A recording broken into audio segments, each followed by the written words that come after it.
Welcome to Midlife Crisis, and today we'll be doing our Saints Row 2022 review. Played every Saints Row, the first one, the second one, the third one, the fourth one, Get Out of Hell, and even Agents of Mayhem. I mean, we know it's a reboot, okay? We know we're starting over as working for a private contractor militia group called Marshall. Supposedly they made improvements to driving and the feel of driving. But what they failed to do is improve AI driving. Passenger seat of a car while my AI driver just continued to run into a billboard nonstop. It was fun, especially when everyone chasing us is shooting us and blowing us up. Improving the driving, they did not.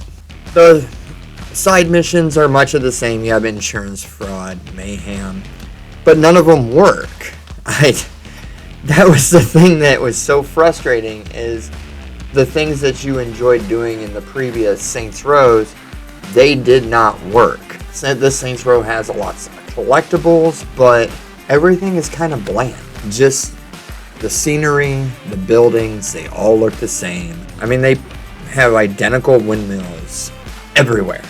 It's just boring and bland. So why do I want to go wandering around a bland desert looking for collectibles? Our time is precious. Don't waste it making us pay the rent. Gunplay is downright awful. I don't know how many times I aimed at someone, had the reticle over them, and completely missed it. Meanwhile, can we talk about regenerating health for a minute? These little animations that never work? I mean, yeah, they'd look kind of cool if they actually worked, but they don't. And this is the only way you can regenerate health. Cool. Good time.